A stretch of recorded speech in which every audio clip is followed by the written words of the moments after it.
Okay, my physics problem was number 21 from chapter 8, and it was conservation of energy.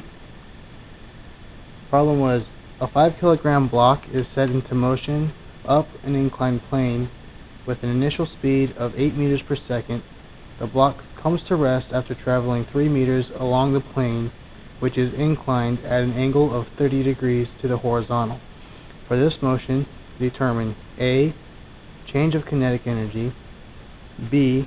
change of gravity potential energy, C. the friction force, and D. the coefficient of friction.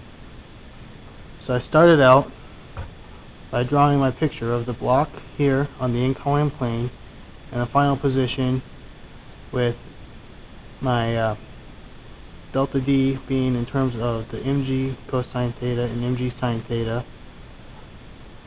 Then, for number A, start working.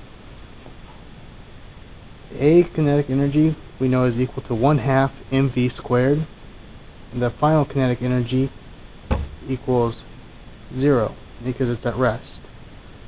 So our formula ends up being delta KE equals KE final plus kinetic energy initial, which equals the change in kinetic energy is 0 minus 1/2 mv squared. So here I just input my numbers and I got a negative 160 joules. Now on to B.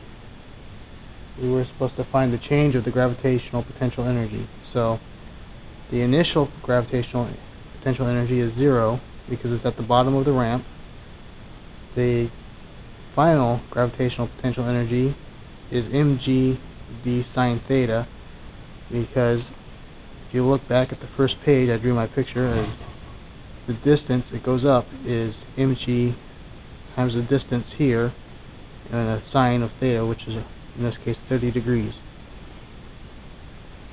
So the formula I derived was the delta change in gravitational potential energy is mg d sine theta minus 0. Input my numbers, multiplied it out, and got 73.5 joules. For part C, find the friction force. Now we know that the energy initial plus work done by external forces equals the energy final.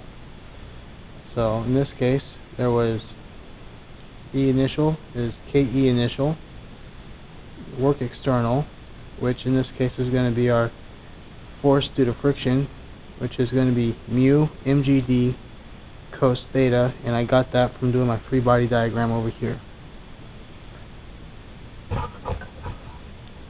Right here I made an oops, and I made the whole problem more difficult than it was. And I figured out that the kinetic energy initial minus the force due to friction equals the gravitational potential energy final. So I solved for F here, and I plugged in my numbers, and I got 28.8 newtons. Part D. Find the coefficient of friction.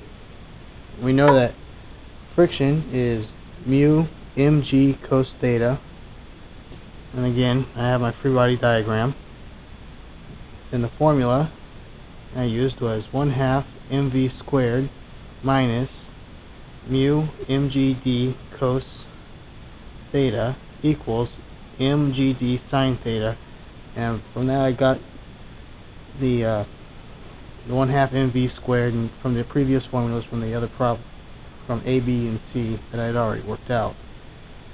So then I solved it for I moved the 1/2 mv squared over to the other side and multiplied through by -1 to get mu mgd cos theta equals 1/2 mv squared minus mgd sine theta. And I solved for mu algebraically, and I got v squared over 2gd cos theta minus tan theta. I plugged in my numbers, and I have a coefficient of friction of 0.7 679.